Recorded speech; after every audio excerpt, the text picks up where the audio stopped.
Thank you for joining us on YouTube. My guest on Facing the Canon today is Dave Brennan, who leads a remarkable ministry called Brephos.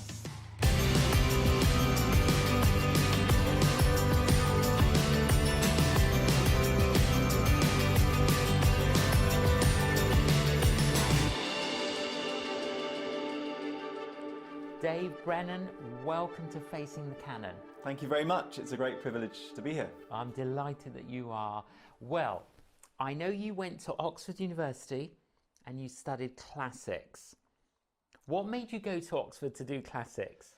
Which is something that a teacher I had when I was just 12 perhaps, just planted the seed. He just said, someone like you, I was really into Latin at the time and I was just beginning Greek. He said, someone like you should have your eyes set on classics at Oxford, and I just thought, I quite like the sound of that. Oh. And so I guess I always had that in the back of my mind as I was at school, sort of 13 to 18. I loved language, I loved Latin and Greek, and so it was just something I always wanted to do.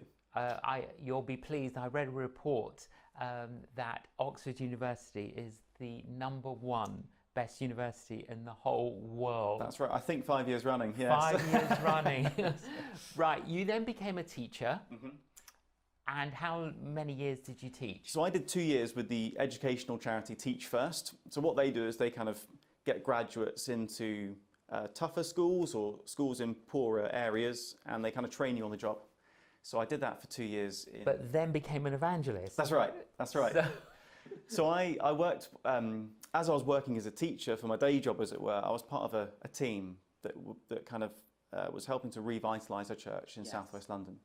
So I was already kind of part of that team, and one way or another, we went away on a sort of prayer day as a church, and it was discerned that we really needed to invest more in evangelism, and in some other areas as well, but that was perhaps the main area. And prayerfully, it was discerned that I was the person to kind of come and try and help with that. So I did 2 years, saw out my notice at school, and came on board the staff team that summer. But now you oversee a ministry called Brephos. That's right. So tell us about that. How did that start? When did it start? Sure. So perhaps I'll just say what Brephos means. That might help. So the word Brephos is the Greek word for baby. It's used in Luke chapter 1 of Jesus of John the Baptist leaping through Jordan. That's right. And it's used of Jesus himself in Luke 2, lying in a manger, so a born baby. And so it's a word which for me just encapsulates God's heart and how God sees the unborn child, that before birth as after birth, it's the same person, same value. So that's the name Brephos really came from that. And it's a ministry that's to help the church to really see the unborn child as God sees the unborn child. But anyway, so that's what Brephos is about. Perhaps we'll talk more about that later. Yes. But over the course of a number of years, really, the Lord raised the issue of the unborn child and what's happening to them to my wife and myself, and really it came to a point where that was really dominating our thoughts a lot. We came to learn of just the scale of what's happening. Yes. And many scriptures were speaking into our lives at that point, and so really it all came to a head while I was working on this staff team of this church. Really it came to this conclusion of, this is the greatest moral issue of our day. Yeah. And who's doing anything about it? And so really that realization led to really quite a clear calling, where the Lord made it unmistakable to us that he didn't just want our spare time, but he wanted all our time. Yeah. And so we came on board with something called the Centre for Bioethical Reform UK, and with them we launched this new ministry, Brephos, January 2018. Dave, give us some of the facts. What are we talking about? You know them. Educate us. Sure. So in the UK, in the last couple of years, for example, we've had more than 200,000 babies killed in the womb, just in England and Wales each year. Yeah, every year. Every year. And so that amounts to about 1 in 4 babies. So for every 1 baby that's killed in the womb, 3 are born live. Yes. So this is, I grew up in a kind of Christian home. I was notionally pro-life. It was my default position, but I had no idea the scale of this issue. And when I came to realise the scale, it just, it really rocked us actually. And because it's very hidden, you don't see it. Sure. This is behind closed doors. Just remind us, when was it legalized? 1967. Okay. And so since... And did America legalize it first? No, slightly after us, actually. Roe v. Wade was slightly after. Slightly after, yeah. Okay. So, and in fact, the UK has been something of a pioneer in the abortion industry worldwide. And since 1967, we've had 9 million. And what about how many abortions every year around the world? Is there an estimate? Yeah, the estimates range between sort of 40 million and 55 million. So we're talking about 1 million a week. Yes, worldwide. And when you start computing these sorts of figures, if you can, I mean, if you can, if you can compute this, what we're seeing here really is a genocide of unprecedented proportions globally. And what are the reasons that people give for aborting a baby? Well, in this country, by the letter of the law, you have to give one of several reasons. The doctor has to be able to sign you off as having a reason. And for 98% of abortions in the UK, they're done under what's clause C, which basically states that it's the doctor's judgment that it would be more of a threat to the woman's physical or mental health to continue the pregnancy than to have the abortion. So it's kind of, by the letter of the law, it's under this kind of mental health bracket. But what everyone knows, and even the abortion industry is quite candid about, is it's not really about mental health. It's a question of choice. It's autonomy. And so quite simply in the UK, if you don't want to have this baby, you will have an abortion. You never hear of anyone being denied an abortion. Yes. So what it means really is we have abortion on demand. So whatever the reason, you can have an abortion. That could be anything from, you know, my partner will leave me if I don't, to I'm struggling financially, to even what we saw in the news recently, well, I'm going on holiday and I don't want my bikini body to be jeopardised by being pregnant. And the abortion industry is caught on camera saying, yeah, we'll give you an abortion for that reason. So what we're living in is a culture where, whatever the reason, the state will pay for and enable you to have your unborn child killed in the womb. And the state will pay for it, which means the taxpayer is paying for it. That's right, NHS. Yeah, taxpayer money. So basically, all of us are paying for this. That's right, yeah. About something like £200 million a year in the UK is spent on abortions, both here and internationally. And many babies are terminated because supposedly there's a defect or something. That's right. So about 2% are under a clause which is to do with the physical health of the child. So any kind of abnormality is grounds for abortion right up till birth, actually, in the UK. So right up until birth. Right up to the actual day? To the day of birth, yeah. A baby can be terminated? That's right. Right up until birth. There's no time limit on that if there's thought to be some abnormality. Now that can be anything from something quite severe and life-limiting, spina bifida or something, which actually can be rectified in the womb, incredibly. There's been surgery in the womb, which has been amazing. But it can be anything like that to something like Down syndrome, to having a cleft palate, which in this country is so easily treatable. I mean, it's basically an aesthetic thing. But last year, the year before, several babies were killed just for having cleft palate in our country. Basically didn't have the right look. But when right up to the day, Dave, I mean, some of those babies might be £7, £8. Yeah.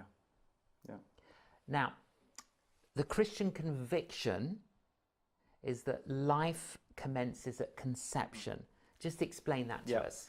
Well, it's both the Christian conviction and also a medical fact. So every medical textbook agrees that from the moment of fertilization, when sperm meets egg, a new human life has been formed. Yes. And that's not my opinion.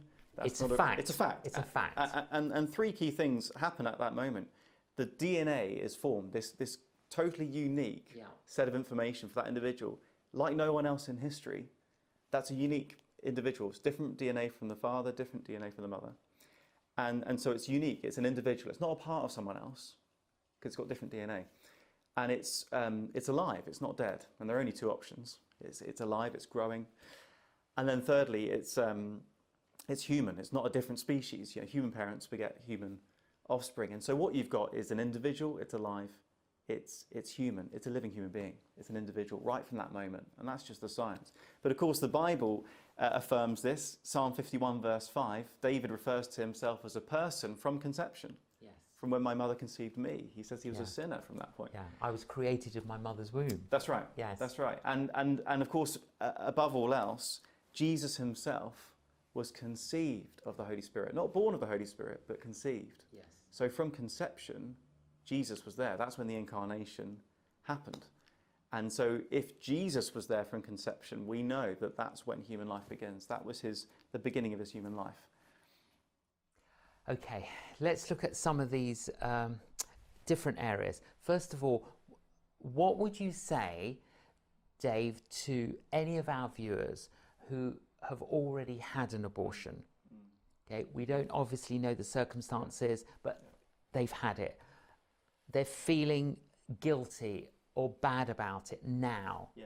What would you say to them? Yeah, well, the first thing I would say is you're really not alone. And 1 in 3 women in the UK has at least one abortion in her lifetime. It's not spoken about much. It's not spoken about much in the church. It's easy to feel like you're the only one, but that's not true. There are many people in the same boat. And actually, crucially, whether you've had an abortion or not, we're all in the same boat. Yeah. I stand before God as a sinner in need of grace. Yes. I need the cross just as much as the next person. And although abortion is an incredibly significant thing, it's not the unforgivable sin. And the cross is easily powerful enough to save anyone who turns to Christ in faith. And it doesn't matter what your past sins might be. I love that interchange that Jesus has with that the thief on the cross next to him. And the thief says to him, "Well, remember me when you come into your kingdom." And Jesus says, "I tell you the truth, today you'll be with me in paradise." He says it instantly. There's no kind of payback period. The thief can't go and set everything right. He can't prove to everyone he's changed. All he can do is look to Jesus. And that's all any of us can do.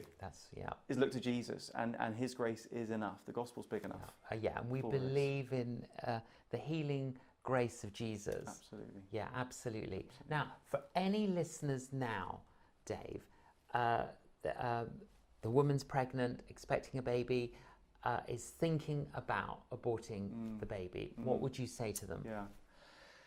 The first thing I would like to say is, and this is true almost anywhere in the world, it's certainly true here in the UK, the doctors will not tell you the truth about 2 important things. They won't tell you the truth about the humanity of your unborn child, just how developed and wondrous this gift of life is. Do you know, from 3 weeks after fertilization, there's a heartbeat. At 10 weeks after fertilization, there's a fingerprint. There are fingernails, eyes, ears, nose. You can even tell if the baby's right-handed or left-handed from their movements in the womb.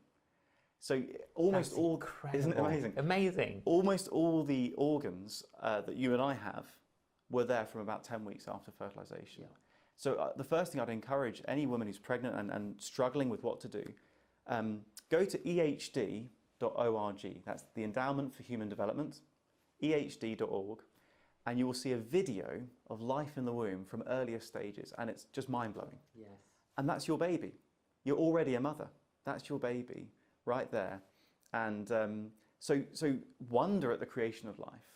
And don't let the doctors or the abortion industry lie to you and say, "Oh, it's just a blob of tissue.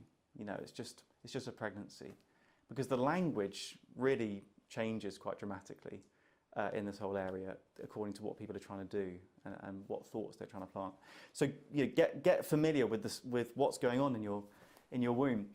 And the other thing I'd say, and this is hard, but you need to do it, is you need to become aware of the fact of abortion itself. Yes. Because again, the euphemisms cloak this. They just say, "Look, we'll just terminate this, we'll end this, we'll sort it out." Tell us some of the facts, details. Yeah, so most abortions happen at around 10, 11, 12 weeks. And in this country, until recently with lockdown, this has changed things with abortions kind of being mostly performed at home. Pills are sent in the post. Now, that's what's called a medical abortion, where you take pills, and that's the majority of abortions worldwide, certainly here in the UK. And even before lockdown, it was the majority. And what happens there is you take 2 pills. The first pill basically cuts off all the supplies to the baby, and so it kills the baby in the womb. And then the second pill, taken maybe a day later, will expel the baby, and so you basically deliver it. At that stage, it's small, but very clearly it's a baby.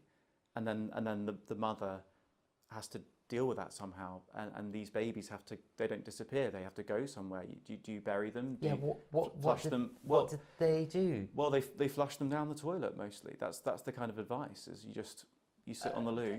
The doctor will say that. Yeah, because these at-home abortions, what else can they do? You know, either you put it in the bin or you flush it down the loo. And so what you've got is, in the sewers of our nation, tens of thousands of human babies disposed of.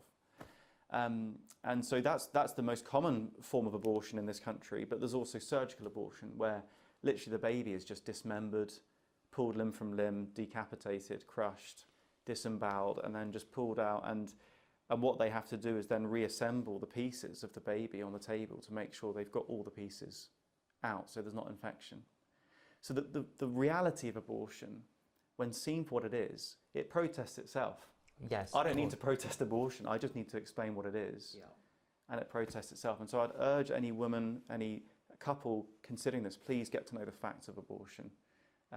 You need to know what it's going to do to your baby, and also what it does to the mother. The health impact, the mental health impact on a mother can be severe. And then I guess the third thing I'd say is that where there is life, there is hope. Yes. God doesn't create a child without thinking it through. You know, there are enough resources. That he's given you a child because he trusts you to be the parent, and he will enable you to parent that child if you will do it. And there is help out there. You know, you can get in touch with us. We've got friends around the world who can help. There is help. There are people who are desperate to help you if you need help in any specific regard. But where there is life, there's hope. And so we encourage you to be courageous. That's lovely. Where there is life, there is hope. You just hinted at some of the health issues that could develop as a consequence of aborting a baby. What are those? Well, so some of them are contested. There's, obviously there's correlation, there's causation, and there's debate over plenty of it. But some things are really quite clear. So, for example, one thing that I don't think is even really contested is that if you have an abortion, your next pregnancy is far more likely to end with a premature delivery. Yes. I mean, we're talking significant increase of risk. And if you have several abortions, you're even more likely in your next pregnancy. And of course, a premature delivery comes with all sorts of dangers, complications, costs, and emotional turmoil. And so that's one significant risk. If you look on the NHS website, even there, they will admit that 1 in 10 abortions encounter complications. That's quite a high number. When you think about any kind of surgery in the UK, you're meant to sign off, you know the risks, and sometimes it's 1 in 10,000, they're tiny risks. With abortion, there's a significant risk. Of course, yeah, and with taking those tablets, there's huge risks, aren't there? Yeah. And the mother, during lockdown, would be in her bathroom in agony. Yeah, it's very dangerous. There's danger of hemorrhaging. There was a leaked email from an NHS worker which showed that 2 women have already died during lockdown. Yes. In these at-home, I mean, this is back to the back streets. This is DIY at-home abortions. There's no medical attention. And in fact, here in the UK, the abortion industry will send you those pills without even examining you. You might not even be pregnant, or you might be 24 weeks pregnant. You might be 30 weeks pregnant. Way too late for the use of those pills. Oh, so they're advised to use up to how many weeks? Up to about 12 weeks. 12 weeks, but some women use them after. Well, there's nothing to, I mean, there was a kind of a sort of secret shopper type campaign that happened recently, and the abortion industry was caught granting abortion pills to people for any reason, but also at any stage of pregnancy, because of course they can't check that you're actually pregnant or how pregnant you are. So there's nothing to stop a woman saying, I'm 12 weeks pregnant, when she knows that she's 16 weeks, and she'll get those pills. She may even believe that she's 12 weeks, but it's notoriously difficult to be sure, and that's why there's a medical examination to make sure. but not now during lockdown. They'll just send the pills out to anyone, and it's dangerous. Obviously, it's always dangerous for the unborn child. There's never such a thing as a safe abortion, but now it's really dangerous for the women as well. Is there an encouragement for couples, women who are expecting a baby that don't want the baby, to encourage them to give it out for adoption? Absolutely. You know, I think I'm no expert in this. Friends of mine say that during pregnancy, it's actually important to encourage people. You can be the parent. Yes. But of course, there's also adoption there. You know, so a friend of mine explained that if you talk about adoption too early on in the pregnancy, it can actually encourage a sort of separation of bonding. So that was his advice. But anyway, absolutely, there's a real myth. You know, there's a real myth that there aren't enough people out there to adopt. No. What are we going to do with all these babies? There are people out there. There are lots of people. There are people who desperate want babies. Desperate to adopt. I've got a friend who it took him about 2 years to adopt. They've been waiting and waiting and waiting.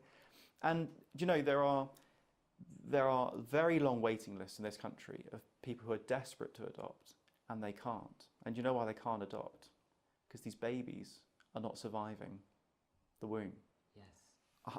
Almost 100%, the nearest percentage, 100% of unwanted babies are killed in the womb. 0% escape alive for adoption.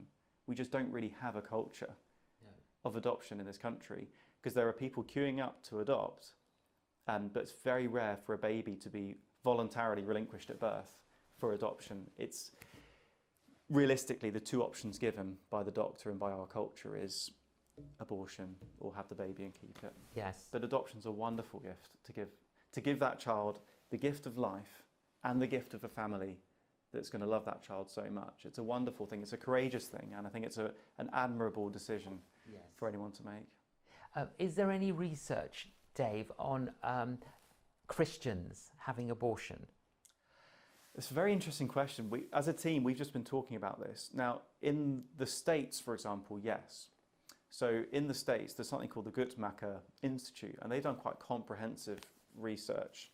And one study showed that of those who had an abortion, 1 in 8 of those identified as born-again Christians in the States. Now, when you kind of put all the figures together, what that will show you is evangelicals in the US aren't as likely to have an abortion as the population at large. Yes. But they're still pretty likely to have an abortion. Yes. We don't have that data here in the UK, and that's something we're looking to try and get, actually. Sure. We're looking to try and find out what is the abortion rate in the church, essentially. Sure. Because really, for someone like you, I mean, in many ways, you're a prophetic voice for a time such as this, and you're speaking to the world. The world doesn't often listen, but that doesn't mean you don't keep speaking. But then we've got the church, where we have a greater influence. What would you want to say to the church and to church leaders for a time such as this? Yeah, thank you. Well, do you know, it's very easy, once the time such as this has passed, it's very easy to look back and say what we should have done. And we look back at, for example, the German church and the rise of the Nazi party and everything that happened there. And it's very easy to say, oh, you know, we wouldn't have been like them. We'd have been like Bonhoeffer. We'd have stood up and, you know, spoken out for life. But we're in exactly the same position today. There's a Holocaust, really, raging on our watch. And the question is, how are we responding? You know, I think of Esther, in Esther chapter 4. She was uniquely placed by God in a position of influence for that time, but she had to make a decision. It wasn't automatic. She had to take her life in her hands, go before the king, and advocate for the lives of her Jewish nation. And we're at this moment in time that's not going to be repeated. And the unborn child is our neighbour. This is what we need to understand. This is not just some issue. It's not some political debate. These are real people facing an awful plight. They can't speak for themselves. And do you know, it's not an optional thing. You know, Psalm 31 verse 8 says, be a voice for the voiceless. Yes. It's not a suggestion, it's a command. Jesus, in the parable of the Good Samaritan, he lifts up the Samaritan as the example of what love looks like. Yes. Love is risky. It takes action. It pays the price. And of course, at the cross, Jesus shows us the ultimate example. And so as the church, we've got to see the unborn child as God sees them, and we've got to act in the way that God will have us act, because this greatly upsets God. This grieves his heart. Each individual child made in his image, violently killed, he's not happy with this. And yet somehow many of us just sort of seem to tolerate it, and it doesn't seem to touch our hearts in the way it touches his heart. Yeah. And so we've got to stand up and share God's heart for this. Yeah, and speak about it. And speak about it. And not be afraid to teach about it. Yeah, I mean, here in the UK at least, precious few churches really teach on this. And so I've grown up in church all my life, got many Christian friends. If I ask people, have you ever heard a sermon on abortion? Yeah. Almost no one has. And so what that means, of course, is we're being taught by the BBC and Hollywood and The Guardian what to think about abortion. Yes. But the Bible's not silent on this, and God has a lot to say on it, and we need to take it as seriously as he takes it. Absolutely. Your website, Dave, to get more information, resources? Yeah, thank you. So I'll give you two if that's all right. Please do. So the work that I'm most involved with, Brephos, is helping churches to respond to abortion. So that's brephos.org, BREPHOS, brephos.org. And that's really a resource to the church to teach about abortion and to take action. And really to see it as God sees it. Sure. And that's especially for church leaders. That's especially a resource for church leaders to use. We really want to help you to teach about abortion. It's got to start with teaching. Sure. Because if we don't know what we're up against, absolutely, how are we going to respond? The other website I'd like to point people towards, and Brephos is part of this, is CBR UK. Great. CBRUK.org. And really that's all about mobilising ordinary people, training them up to become advocates for life. We've got apologetics training. You can get educated on the facts. You can join one of our voluntary teams. Yes. And we're all about bringing the lessons from the history of social reform. How do they do it in the past? How do we overturn the transatlantic slave trade? How did we tackle child labour? How did the civil rights movement prevail? There are principles that we can learn from. We can apply today. And CBIK is all about training people up to expose this injustice. And our mantra is, look, we don't need to protest abortion. We just need to expose it, and it protests itself. So people can come and be part of that movement to see an end to abortion. And that's what we're believing for in our lifetime. Well, Dave Brennan, thank you so much for joining us and educating us on this. Thank you very much. Thank you. Wow, what a challenge we've heard today.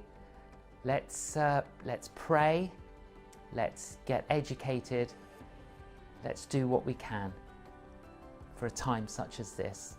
Save the lives of people, babies. In the name of Jesus, amen.